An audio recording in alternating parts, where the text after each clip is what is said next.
Thank you so much. That was great. And yeah, as you were mentioning, Elizabeth and I were talking earlier about how there's been backlash to that MoMA exhibit and the Smithsonian exhibit, which I'll touch on a little bit in my talk, of art of video games. So I definitely encourage you, if you haven't already, to go check out the Flow exhibit here, because I think alongside the game Flow, there are a number of works that are really awesome, leading edge stuff, and I can imagine were not only difficult to curate, but to organize and put together. So it's really fantastic, and I just want to give Elizabeth and her team another round of applause too for putting it all together.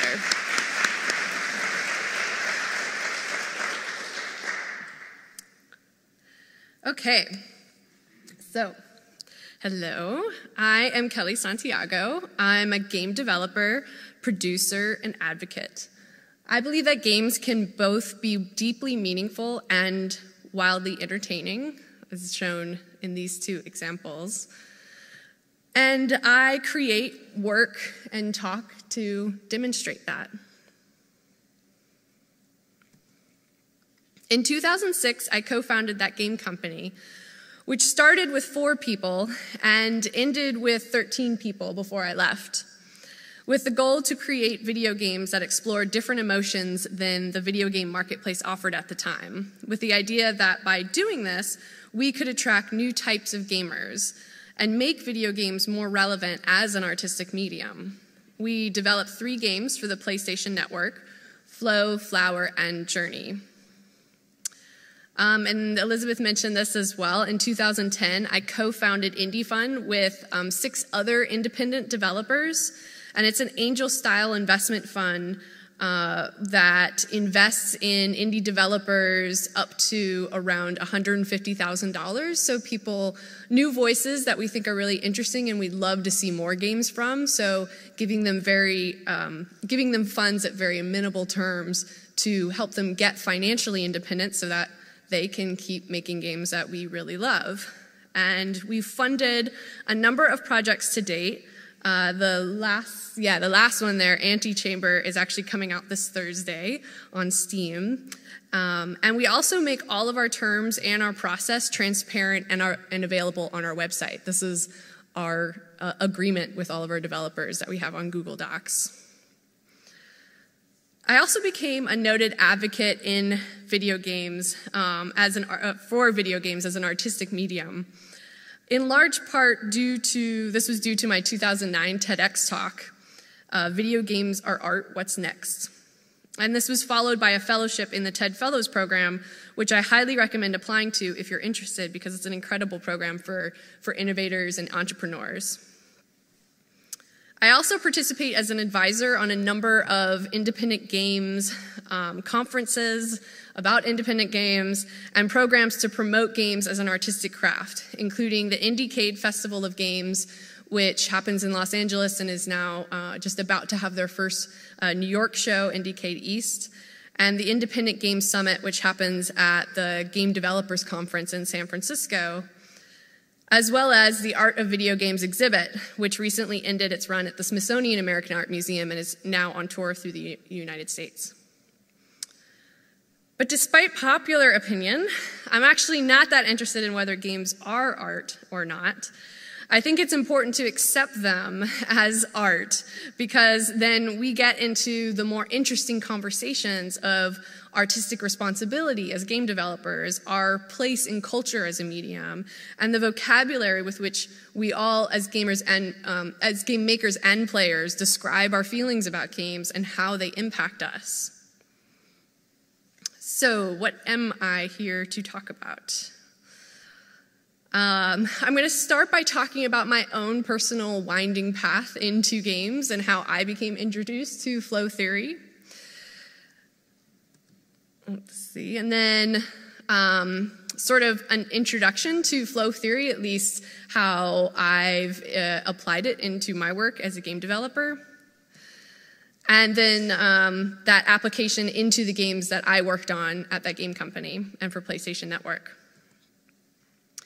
So I come from a background in music and theater, and some people might see my path into games as a regression of mediums, but I see it as really a very natural evolution of my interests in expression and technology and my fascination with its ever-changing and growing place in our society. You'll hear about this a bit more today, but I love being in flow and creating a sense of flow for those around me, especially in unexpected scenarios. I'm the kind of person who's sensitive to the vibe of those around me because I want everyone to feel engaged in a situation in their own way.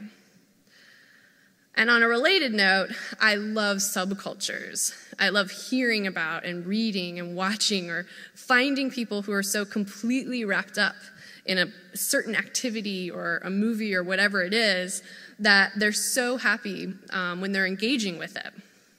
And both of these passions, I think, with flow and being in flow, although I didn't know it at the time, and subcultures, really led me to being a game maker.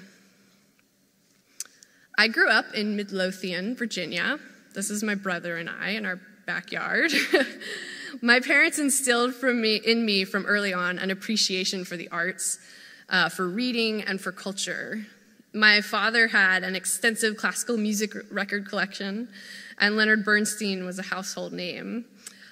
This may be what set me apart from other kids early on, therefore driving me even further into the arts, a place where outsiders can fit in.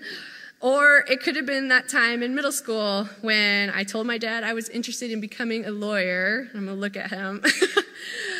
And he gave me an issue of Newsweek in which the cover story was on how the world had too many lawyers already. But maybe it was just his sense that he knew it wasn't the right path for me. For whatever reason, the activities that seemed to engage me the most from early on were artistic pursuits. I played the piano, the cello, and guitar. I took dance lessons and singing lessons and acting lessons. My mom never had a problem signing me up for something, except maybe athletic activities. I thought the shin guards in soccer were really too itchy. I even took a robotics summer course, and even though at the time it didn't jump at me as a career option, maybe it was foreshadowing. And the other passion in my life I had for so long, I can't remember when it began, was that I was going to move to New York. I was going to move to New York as soon as I could. And so between my interest in performance and this sort of single-mindedness I had about where I was going to go when I left Richmond, I went to the New York University Tisch School of the Arts Theater program. After college, I stayed in New York City for 2 years.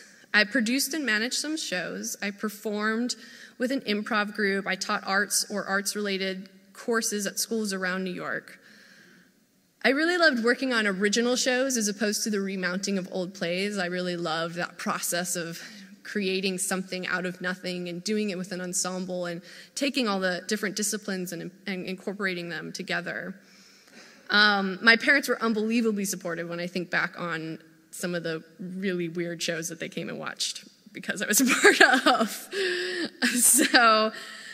But more and more of these shows were incorporating digital and interactive media elements into the show, and me being sort of the general tinkerer person that I was and am, I would sort of take over managing these elements. So I decided to pursue this as a master's degree so that I could focus on it more full-time, learn it a lot faster than I was sort of doing it on the side in a piecemeal way, helped me build up this skill set.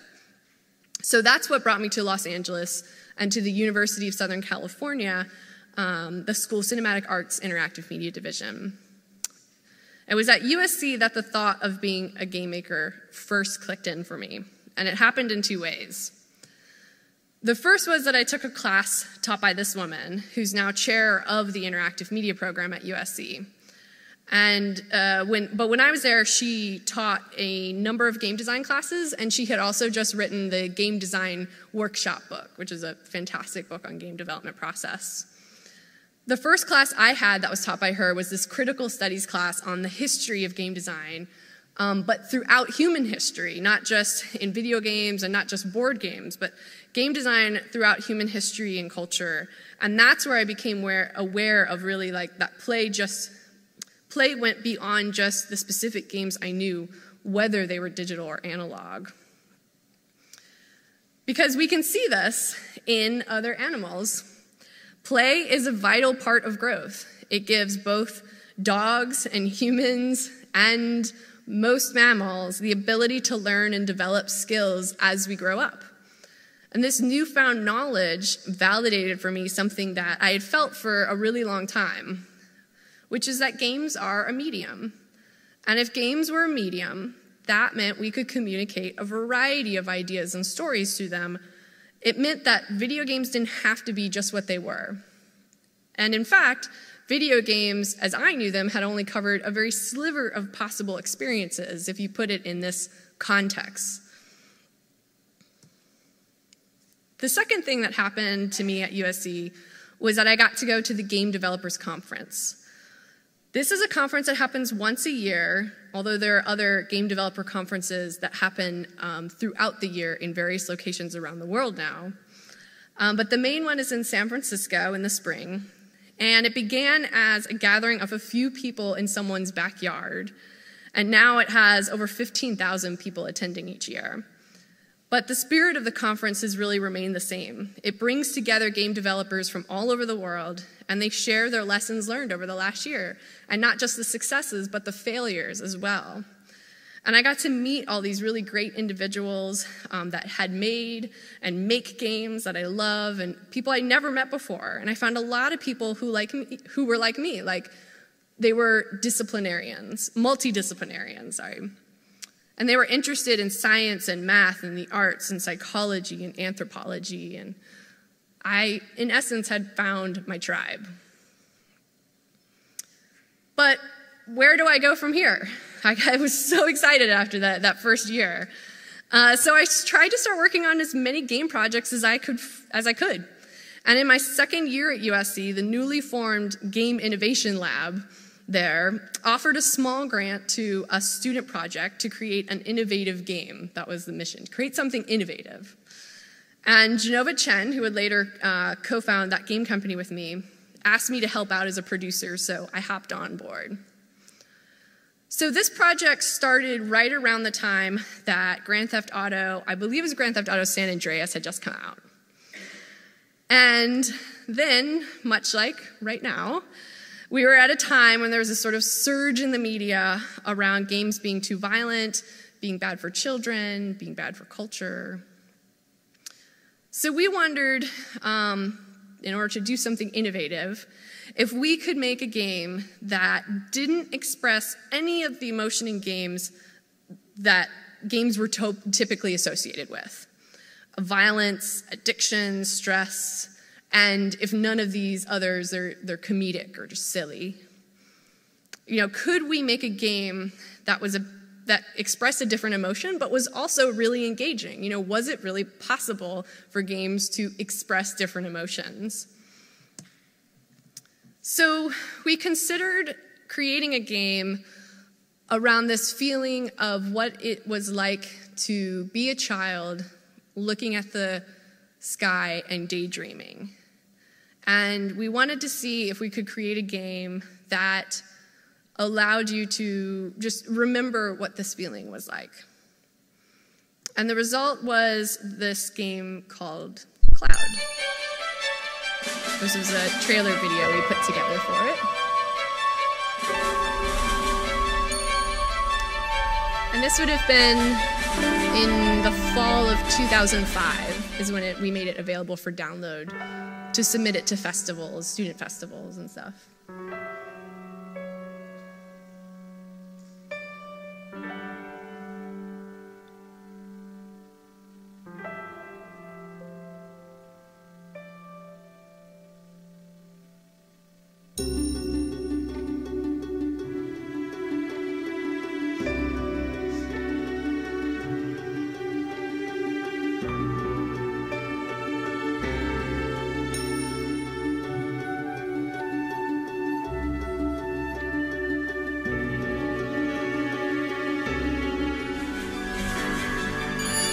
So in Cloud, you play as this boy who's trapped in a hospital and daydreams he can fly through the clouds. And here you're using the mouse and keyboard to move the boy around and collect clouds. You can use, as you maybe can see, the white clouds to sort of convert gray clouds into being white clouds, at which point you can sort of suck them up and then blow them out again to make different designs. It was a very basic student game project. It had, I think, 4 levels, some basic puzzles in it, just to get the idea of this concept that we had done in the limited amount of time that we had to do it.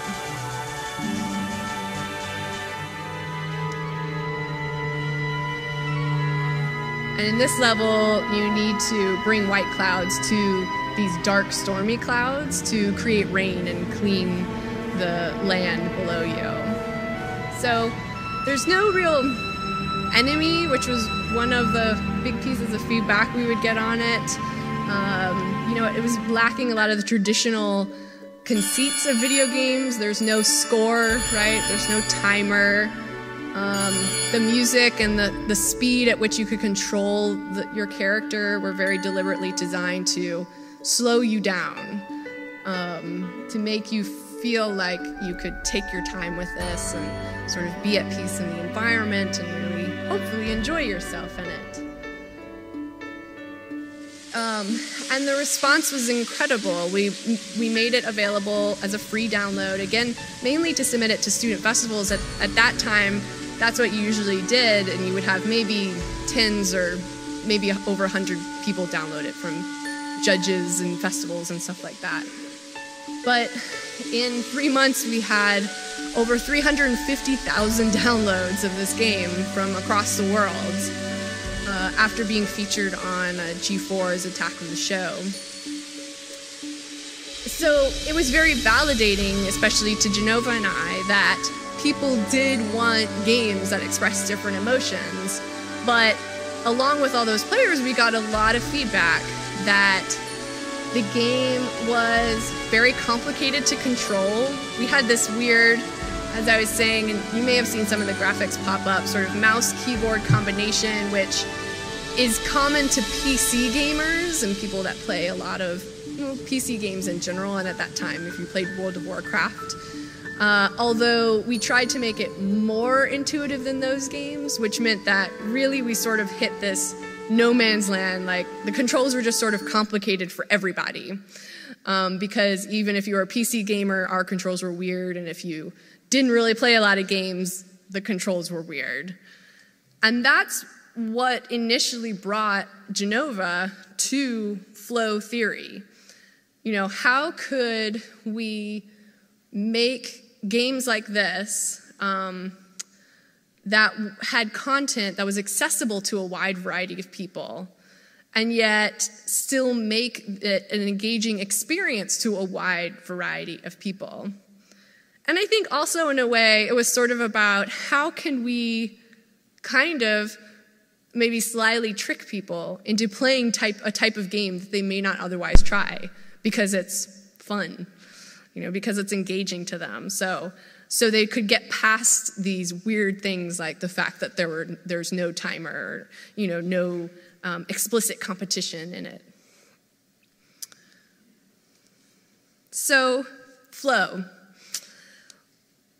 I don't know how many of you are already familiar with this, so I wanted to go over some of the basics before I get into how we applied it into video games. So flow is the theory of how we as humans become completely engaged in an activity, which is also a kind of happiness.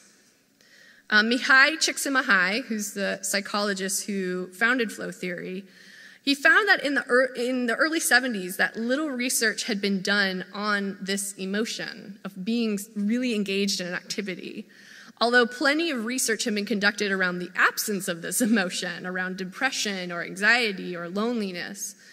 So he spent the next 20 years interviewing surgeons and surfers and athletes and all kinds of people of different backgrounds and professions to understand this engagement and how people achieve it. And many people described this feeling as like flowing through water, which is how he got the name for this. So flow is the mental state of operation in which a person performing an activity is fully immersed in a feeling of energized focus, full involvement, and enjoyment in the process of the activity. In essence, flow is characterized by complete absorption in what one does, which can describe some gamers at times. According to Csikszentmihalyi, flow is completely focused motivation. It's a single-minded immersion and represents perhaps the ultimate experience in harnessing the emotions in the service of performing and learning. In flow, the emotions are not just contained and channeled, but positive, energized, and aligned with your task. So everything's sort of coming together for you. I had already been introduced previously to this in my studies at USC via the New Games movement and Bernie de Koven. So the New Games movement was started by Stuart Brand and Bernie de Koven, along with a couple of other individuals in the early to mid-70s, I believe. And it was started initially, and interesting enough, based on the conversation we're having around games today. It was started because Stuart Brand, who had just returned from serving in the military in the Vietnam War, identified a correlation between our country's culture of war and the culture of games in sports that we were playing. And so he wanted to create new sports, new folk games, to try and shift this culture. If you've ever played the game in preschool where you have the colored parachute and everyone throws up a corner and kids go running underneath it, that's a New Games game. A lot of them involved games where the players themselves really owned the experience. It wasn't necessarily about not being competitive, but it was that you could be competitive if you wanted, or you could create a new type of game if you didn't. One of the first games Stuart Brand came up with in the New Games movement was something like football, except it was like flag football, except you were on your knees. So that really levels the playing field physically for people, and it creates a silliness as well with it, adding a different dynamic to the sport. And another famous one is called earthball, where you have this giant inflatable ball and a group of people on a field, and you say there are two types of people in earthball: the people that want to get the ball to that side and the people that want to get the ball to this side. Now go. And you totally determine what team you're on, and what would happen often is that people would switch teams once one team was apparently winning, just to keep the game going, so that kind of stuff. And he saw that gaming was very powerful as well, which was inspiring to me. And Bernie de Koven kind of took that aspect of players owning the game and continued on in his work with a book, The Well-Played Game, and another book called Deep Fun, which he has a website around now, and he continues to update with new folk games that you can play with garbage and things around the house. But the well-played game is again this idea of us as players owning games, right? That it's not about this game maker somewhere else telling us how we're supposed to feel about it or play it. And that we as players own the experience that we're having.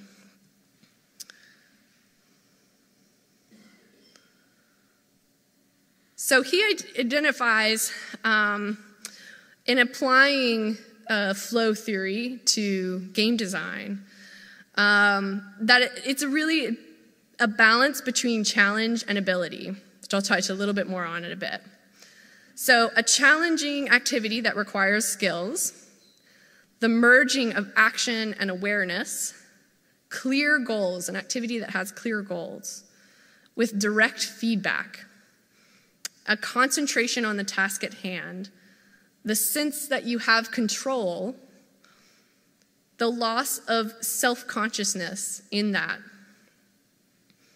and the transformation of time over the experience. So a lot of these things are the same conclusions that really Mihai Csikszentmihalyi came to. These are kind of repurposing them into game design vocabulary. So this balance between challenge and ability. Flow theory itself postulates 3 conditions that have to be met to achieve a flow state. One is that one must be involved in an activity with a clear set of goals in progress, right? So very similar to what Bernie was saying. The task at hand must have clear and immediate feedback, because this helps the person negotiate any changing demands and allows them to adjust their performance based on it. And then one must have a good balance between the perceived challenges of the task at hand and his or her own perceived skills. So this is really cuts to what we often use in game design when it comes to flow theory, which is that you have this sweet spot where the player's abilities, they feel somewhat challenged, but not so challenged that they feel anxiety and frustration, because they'll quit. And not so little that they feel bored, that the game's too easy, because then they'll quit. And many games address this by creating the hard mode, easy mode, novice mode. But that's often not enough. So what Genova, his conclusion in his thesis project on applying flow theory to games, is that he discovered that really great games are ones that allow you, through the action of the game, to determine your own comfort level with flow. So that you can decide, for instance, funny enough, Grand Theft Auto is a great example of this, where by driving in a car, you can have a very casual experience and just go around town and see people, or you can have a very hardcore experience by bringing on police and then the SWAT team and all that stuff, or you can engage in the narrative, and by driving, you determine what you're doing there. This really became the backbone of all the work from then on. So I was going to try and show you his initial thesis project. Let me see there it is.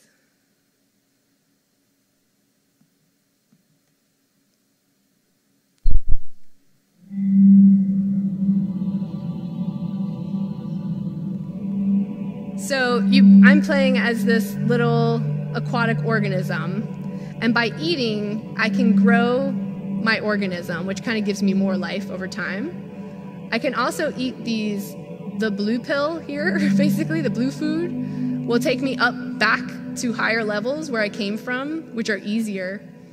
And then the red food will take me down to harder levels. I can engage with other creatures as I move through and attack them and eat them as well. Or I can just choose to kind of be a tourist, because I can always just take the red food. And you'll see this in the PlayStation 3 version as well. I can always just take the red food down to keep exploring deeper levels. I mean, this is a pretty basic experience, and we still get emails from people that think it's broken because there's no ending to it. But it also got a really incredible reception when he made it available, again, just for his thesis project. It had millions of players, and continues to have millions of players, which again is very validating that it did indeed create an engaging experience for a wide variety of people.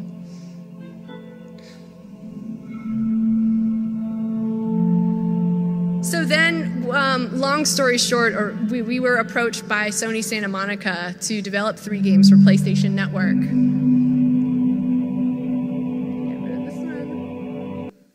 And the first game we did, which is the one you'll see in the exhibit, is Flow. And I'm just going to show you some gameplay of that to show you how kind of one became the other. In the PlayStation 3 version, we expanded on the content of his initial thesis project by adding additional creatures. Over the course of the game, you can play as 6 different creatures. So you can actually play as this sort of jellyfish-like creature, among others that have different shapes. There are more behaviors in the creatures that you encounter, so giving more feedback around that exploration and rewarding players for being able to see new types of fish and new types of areas in that way.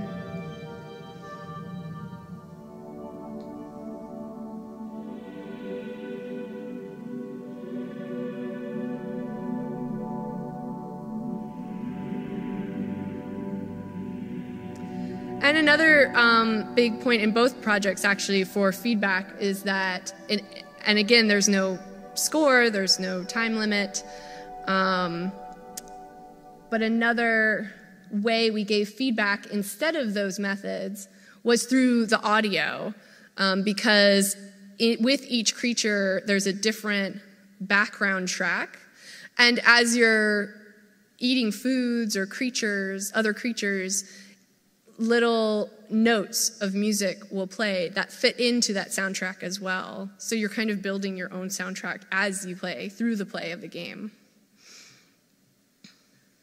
Get this back. Oh, there we go.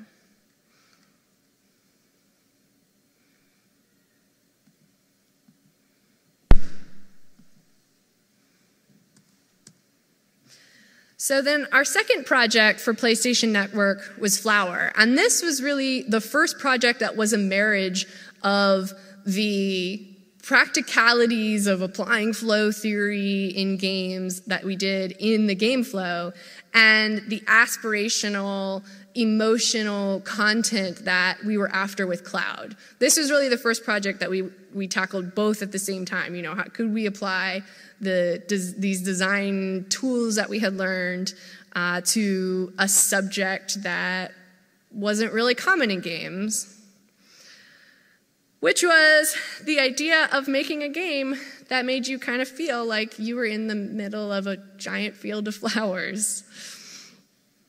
Sony was so excited, I say somewhat sarcastically, to hear that that was going to be the subject of our next game. We wanted it to feel genuine, because that's that feeling when you're in the middle of a field of flowers. We wanted it to be an emotion that would cross culture, gender, and age. And we wanted a game that elicited a positive emotional response in a way to make a feel-good game, like one that you had that feeling like Amelie gives you, you know, or where you just afterwards like kind of have a buzz of happiness.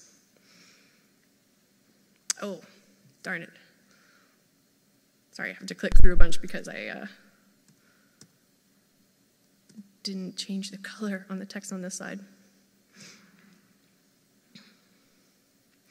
So it developed into this idea that you would escape through your PlayStation 3 into your own garden in a way. So it would feel safe and peaceful, free.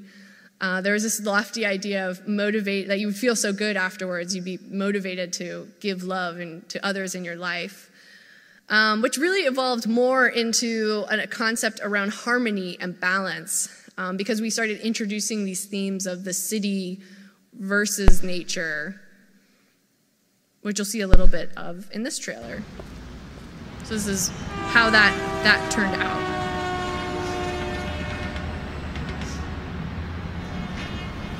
So you start in this gritty urban apartment, and there's just a flower on the windowsill. And you then focus on that flower and go into this surreal imaginary environment. And there are 6 or 7 different flowers of different environments that you go through as you progress through the game. And you can see there's sort of elements of the city, or like windmills start getting introduced, and you find you're heading towards a city at the end. and you're really bringing the two elements together. So you would use the PlayStation 3 controller, has a motion detector in it, and you use it to fly, tilt right, left, and down and up. Again, there's no score and no time limit. It also had somewhat of an interactive music element. As you're hitting flowers, they would make sounds that incorporated into the soundtrack, and as you progress through the level, the music would get richer and evolve and change. And of course, as you're hitting flowers, you're collecting these petals that make your swarm more beautiful. So there are feedback and reward systems in these games. They're just built intrinsic into the experience as opposed to extrinsic on the screen.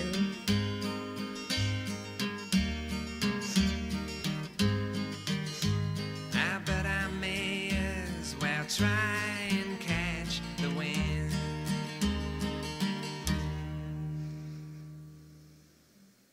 So we were really happy with the results of that particular experiment. And the next game we did, which was our last game on PlayStation Network that came out last year, was called Journey. And so we looked at how we could take what we had learned through Flow and Flower and apply these lessons to the online space, because that was sort of the last frontier of PlayStation Network that we hadn't attacked yet. We hadn't made an online game. So some of the goals we set out for ourselves on Journey were to make a genuine connection between strangers, that if most, especially online console games, sort of made you feel really bad, the typical experience being that you log on to a Call of Duty only to get yelled at by some 13-year-old somewhere across the world, that we were going to try and actually make a game that gave you a renewed sense of humanity. We thought that would be a really great, lofty goal to give ourselves. In a way, we were also applying Flow to the storytelling element of the game. Genova, in his research and exploration to find stories and how to tell stories that anyone could relate to, it led him to Joseph Campbell's hero's journey, which is the monomyth, or this structure of a story that has been effective at telling stories for thousands of years. And then the idea and this feeling of transcendence that was going to exist at the single-player level, which, if you're familiar with Joseph Campbell's hero's journey, is part of that structure. So how could we reimagine multiplayer experiences? Well, for the most part, online multiplayer console experiences take place on some form of battleground. So players aren't really motivated to connect with one another. But when you take away all of those things, you have something like a Second Life, or at worst, like a chat roulette, where you have less savory characters that kind of dominate and take over the space because there are no rules. There's no game design to those spaces, really.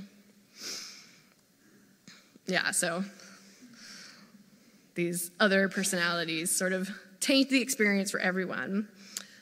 So we wanted to create an experience in which you really connected to someone as a human being, not just as this object that you use to progress through the game.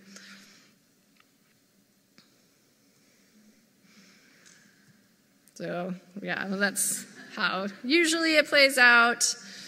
And instead of really connecting with how you feel with the other player, it's more mechanical, like, oh, no, I don't have the power. We wanted to use the gameplay to increase the awareness of other players rather than other objects or AI in the game. And another approach we took was to de-emphasize the player's own power in relationship to the world around them. because then that would sort of force this feeling of connection to that other player whenever you saw them. So the emotional goals for Journey became to create a sense of awe and wonder by also making you feel weak in relationship to the environment around you. And we had this statement: we all walk the path, but each person's journey is different. So that there would be this feeling of camaraderie with the other player, but also that it's never quite the same. And even that other person's experience of the journey isn't going to be quite the same as yours. And that you would actually have trust in that other player.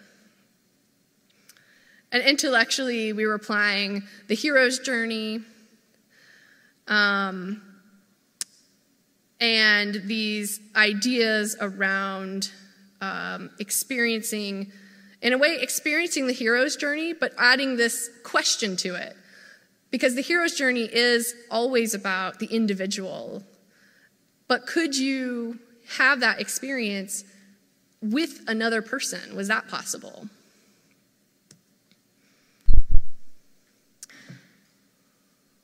So like the previous video, this music is not what is in-game.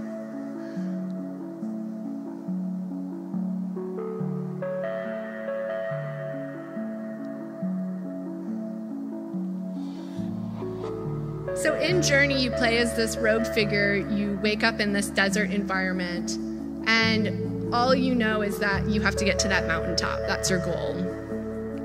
You can see, again, we take away a lot of the display so that you're learning everything in the game itself. And along the way, you can encounter another robed figure, which is not AI, because we're not that smart as developers. That is another player, just like you. But there's no network ID, like there's no name on the person, and there's no in-game messaging system.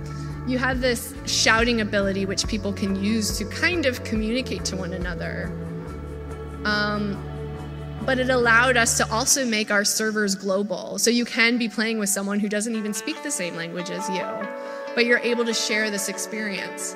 And if you don't want to share your experience, or if the other person has a different play style than you, if you want to explore and they want to get everything done, then you just walk away like hiking, and you'll be separated. And then you'll disconnect from them and be left open to connect to someone else. And it's always a one-on-one connection to give you this feeling that you're in this huge environment, so that when you encounter that one other person, it's very meaningful.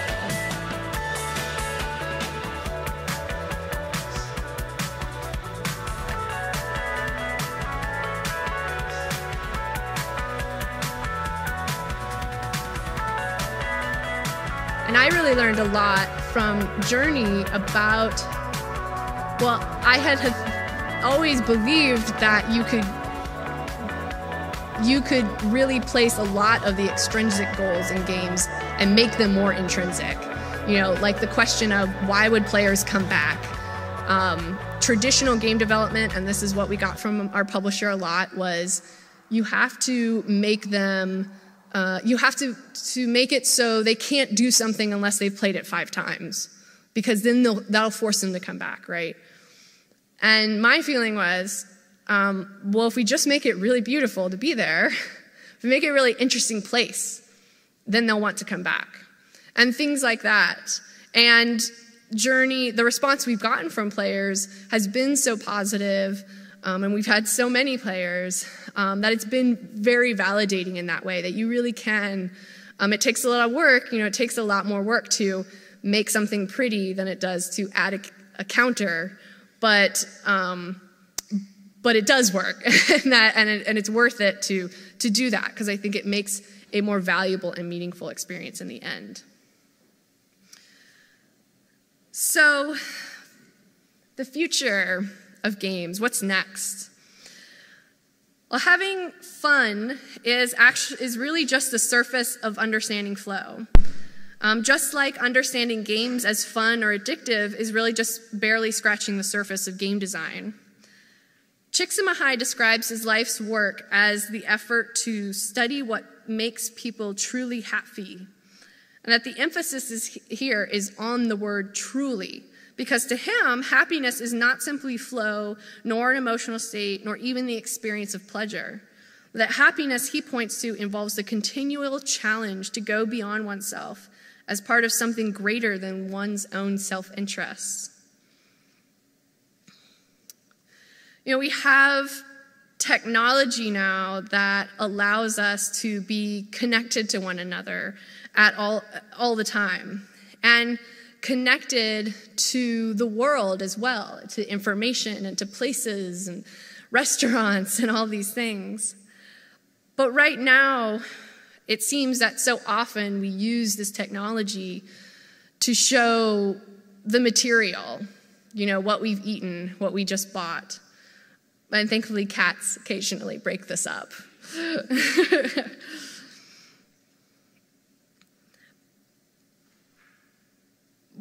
When I was going back and reading through Csikszentmihalyi's research in preparation for this talk, it really struck me that I'm now sort of moving into a new phase of my own life as a creator and an artist, and that I had kind of, in researching flow previously and applying it to game design and this idea of creating engaging activities, had glossed over this other aspect of Csikszentmihalyi's work and his conclusions around it as far as evolution and the future of humans, which I think relates to my own interest in the evolution of these interactive technologies. And he says, "But I don't think the direction of evolution is laid down in any sense. We, having become aware of what is going on, have to decide for ourselves to what end this information should be directed and where it should be going. And I think that from the abstract level, the signposts for those decisions are, again, differentiation and integration. You want a future where people are free to develop whatever unique blueprints they carry in their genes, and you want that freedom to blossom as much as possible. But at the same time, you want each person to see that they are a part of something much greater. And that's where the integration comes in. It starts with a feeling that you belong to a family, to an ethnic group, to a church, and to a nation.